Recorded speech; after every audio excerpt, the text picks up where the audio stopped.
जनाब MK Stalin जी, जनाब विजयन जी, जनाब राहुल गांधी जी, जनाब तेजस्वी यादव जी, जनाब TR बालू जी, जनाब दुराई मुरुगन जी,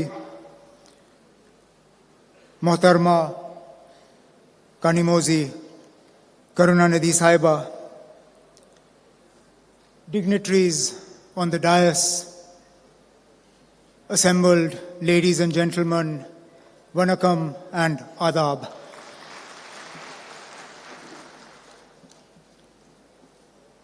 It is indeed an honor and a pleasure for me to have traveled from the cold climes of Kashmir to the extremely warm, both in terms of climate and in terms of the love and hospitality here to Chennai today.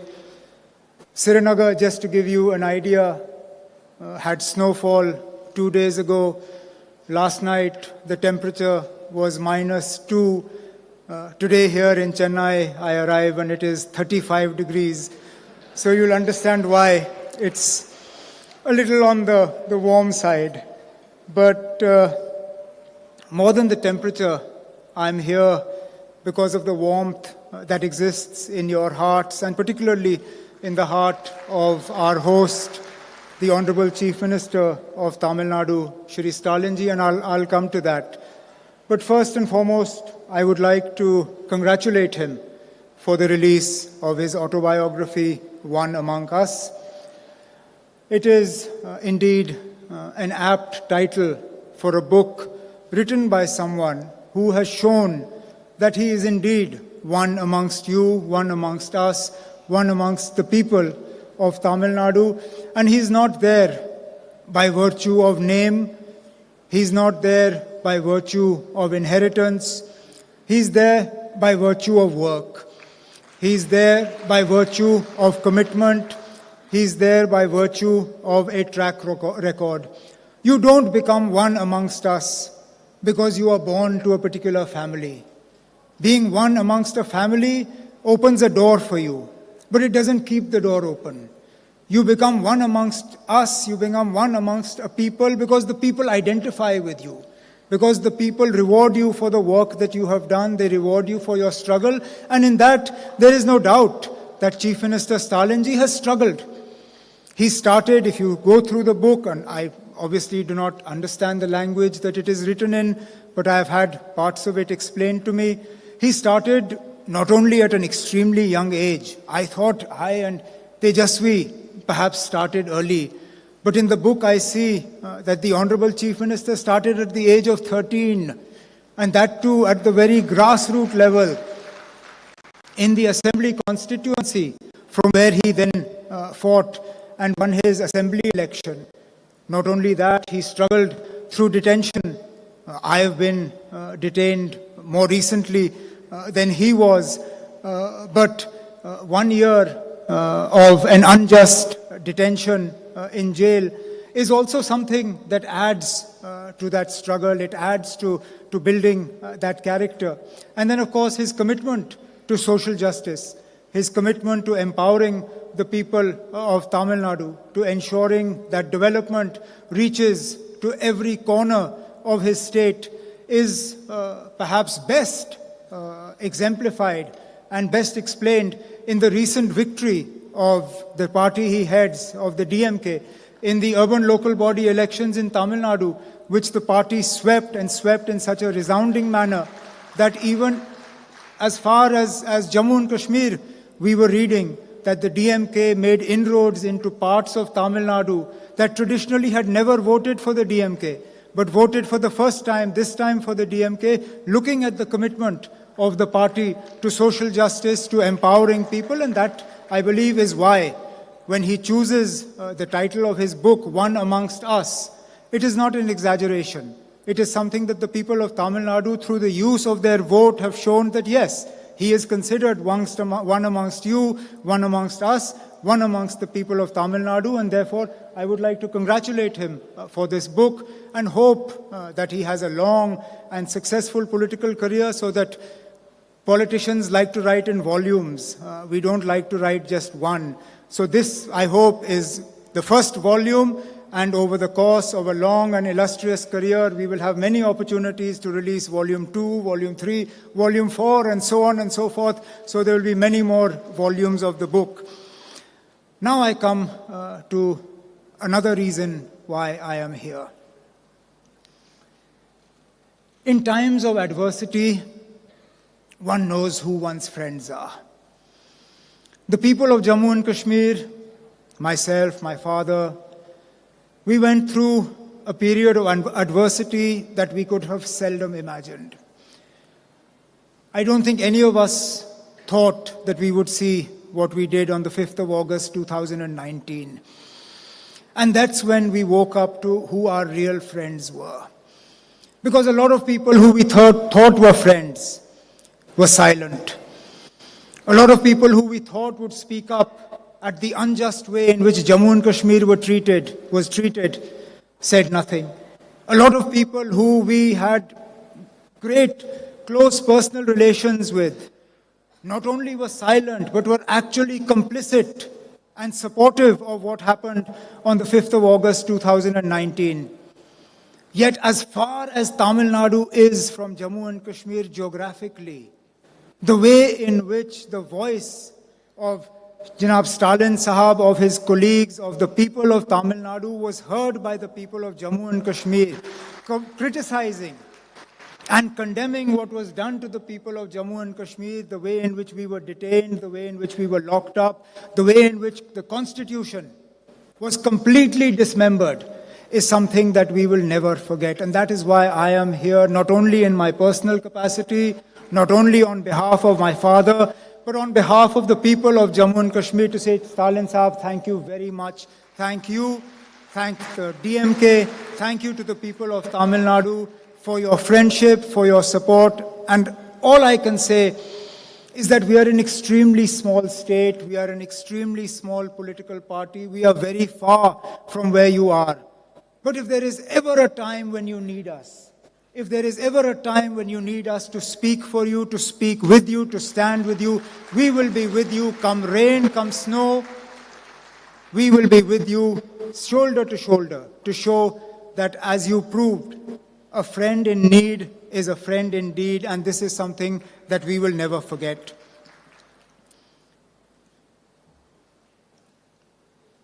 Our nation stands at a crucial juncture today. The very idea of what we stand for faces an onslaught. Today we are told that we no longer have a right to choose. That somehow the freedom to choose is not ours to enjoy. Whether it is the freedom to choose whether to follow a religion or not, and if to follow a religion, then how much of it to follow.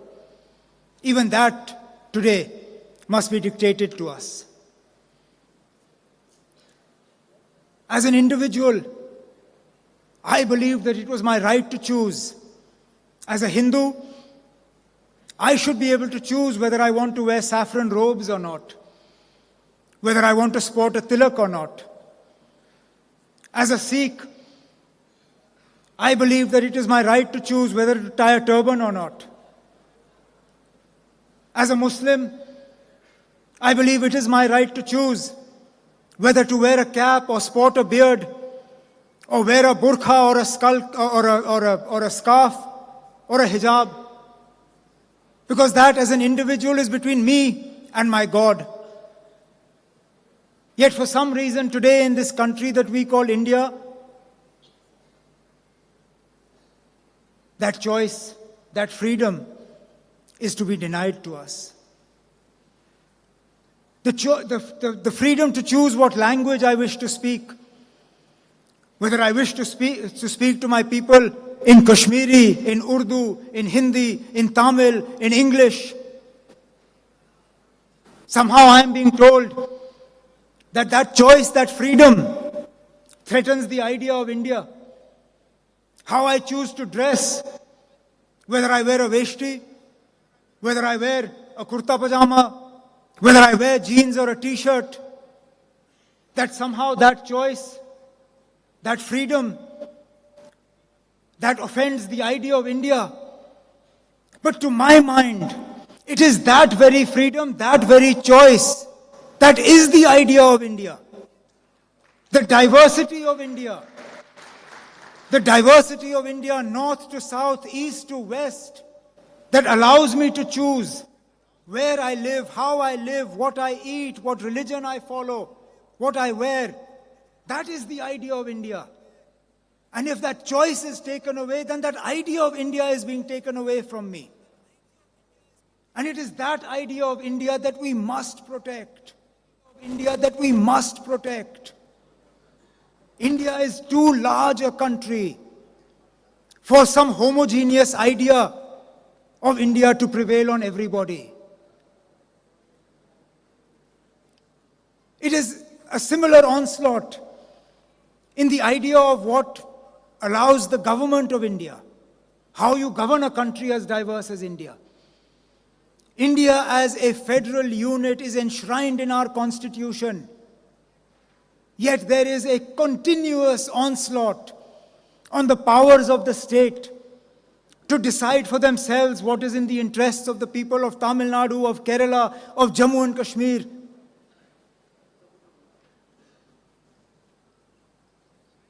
If the ideas of the government of India are to succeed, then tomorrow as Chief Minister of Tamil Nadu, Janab Stalin Sahab will not have an ability to choose who his DG or Chief Secretary will be. The Chief Minister of Kerala will be sitting and chairing a cabinet meeting, and suddenly a call from Delhi will come and his Chief Secretary will be removed. Is this the idea of what a federal structure looks like? Is this respect for states? Is this how we are going to strengthen the idea of India? By disempowering people. See, what starts in Jammu and Kashmir does not end in Jammu and Kashmir. The experiments of Jammu and Kashmir then get utilized in other parts of the country. So I'm here not just as a victim of what has been done, but as a warning of what can be done. My state was divided into two parts and reduced to a union territory without the consent of the people of Jammu and Kashmir. They were not asked whether this is something they wanted. This is the first time in the history of India that a state was downgraded to a union territory. And without so much as the permission of the people of Jammu and Kashmir, it was rendered into two different parts. Not only did the governor take on the powers of the assembly, but then in turn gave himself the powers of the constituent assembly to make changes to Jammu and Kashmir. What stops them tomorrow from doing the same to Tamil Nadu or to Kerala? What stops them tomorrow from declaring governor's rule and the chief minister taking on the powers of the governor taking on the powers of the assembly, and then unilaterally deciding that Tamil Nadu will be split into three parts, and what will you do? Therefore, it is very important that like-minded parties, like those represented on the dais today and those who are not here, that believe in the idea of India, that believe in the idea of India as a country that is united because of its diversity, that is united because we are different north to south, east to west. Because what unites us is the idea of the ideals that are enshrined in the country that is Bharat, that is India. And that is what I hope that together we all can protect. And that is the message that I bring with me from the people of Jammu and Kashmir, that what started in Jammu and Kashmir may not end in Jammu and Kashmir. And therefore it is important that we continue our struggle. It is a right struggle. It is a just struggle. It is an imbalanced struggle. Because the fight we wage is not against a political party. It is against an entire machinery. Tejashwi made mention of it in his speech when he talked about how institutions have been completely eroded. and institutional autonomy has been done away with. And therefore, the fight that we are waging, the struggle that we are waging is not an easy one. Perhaps it's not even a fair one, but it is definitely a just one. And I believe that is why opportunities like this, that give somebody like me from Jammu and Kashmir a chance to come here and talk to people all the way as far south as Chennai, are important ones, because it allows us to reinforce what we believe and what we must continue to do. And therefore, I would like to conclude by once again committing ourselves to the friendship, to the relationship. It's a generational old relationship. This relationship that I am here is not a new one. It's not my father, it started from my grandfather. My family has a very close relationship with the state of Tamil Nadu. My grandfather was detained here. And therefore, all I can say is that I hope that the idea of India that we hold dear to our hearts is the India that we will give to our children and grandchildren in the inheritance that we pass on to them. And I'm sure, as long as we have leaders like Shri Stalin and his colleagues here, Tamil Nadu will be a bastion of strong support and strong message of the idea of India in its diversity and in everything that makes it special. Once again, my heartfelt congratulations to Janab Stalin Saab for his book. Oh, before I finish, I understand that tomorrow is the Honorable Chief Minister's birthday. Ordinarily, traveling from Kashmir is famous for shawls.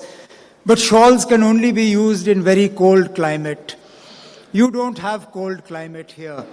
So when I was thinking, what can I bring for the Honorable Chief Minister as a token from the people of Jammu and Kashmir for him, for his birthday, I thought there's no point giving him a shawl, because if I give him a shawl, it will go in the cupboard and not come out.